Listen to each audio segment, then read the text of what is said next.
Hi everyone, it's Sam from Sitemate. A variation is an alteration to the scope of works in a contract, which can cost you and the project time and money when not managed effectively. So in this video, we're going to look at how to set up a variations workflow template inside of Dashpivot so that you can manage your variations professionally and effectively.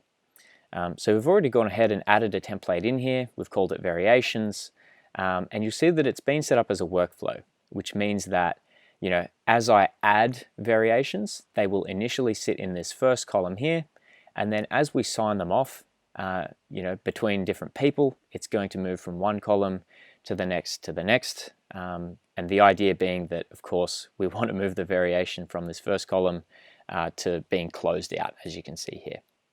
So I'll show you how that works. If I go ahead and click Add Variation, we'll see that we've got the form template set up here. I can go ahead and start to fill in the particular information which is relevant for this specific variation, and we've got a series of fields set up here. I'm not going to go into too much detail, but you'll see that we've got a series of sections. Once I'm happy with it, I can click Save, and you'll see that that variation is now sitting within this first column.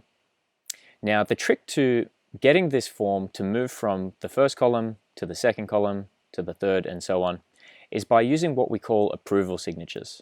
So you see that within this template, if I scroll down, we've got this signature here, and it tells me that sign to move this variation to the next column, right? And this is what we call an approval signature. If we've got 4 columns in our workflow, it means that we're going to need 3 to move it between each of those columns. So you'll see we've got one here, and one here. And of course, they have to be signed sequentially. So I can't sign this second one. You see it's disabled until I've signed off the first one. So to show you how it works, if I click Sign, you see that it puts my name, my signature, time and date. If I hit Save, that's now moved from this first column to the second column. And of course, we can open that up and sign it again to move it to the next column.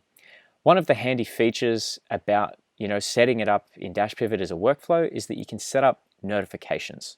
So let's say that we've given our client discretionary access to this variations template, so they can't see everything that's part of the project. They can just see what's going on here. But we want them to receive an email notification each time a form, or in this case a variation, moves from this column to this column. And the way that we do that is using this little feature here, this workflow notification feature. We can basically choose, of the people who have access to this team, who should be notified when the form moves into this column. So in this case, maybe the client is Josh. We can click on Josh. And then if we go back and open up this variation, which has been here, scroll down, you see that this next signature is now enabled. I can click Sign, click Save, and now it's moved to this client column. And because it's indicated in blue, because Josh has been set up to receive an email notification when the form moves to this column, he'll receive an email. He can click on the link in that email, open up this particular form inside of Dashpivot, review the contents of that form, and once he signs it off, it will move to the closed column, as you see here. So that's basically how the workflow works. Some other features that are relevant probably for variations is if I open up this form, you'll see we've got some options at the top here. If I need to print this out for whatever reason, I can download it as a PDF, or I can send it to someone. Maybe I need to send it to a third party, for example. I can click Send as PDF, and then I can type in, my spelling's off, john@company.com, for example, and we can send this variation as a PDF to John. He'll receive that via his inbox. That pretty much sums up this video. If you want to get started with a variations template, you can build one from scratch. So in the template section, add new template. You can build one from scratch, or you can pick one that we've already set up that's available within our free public template library.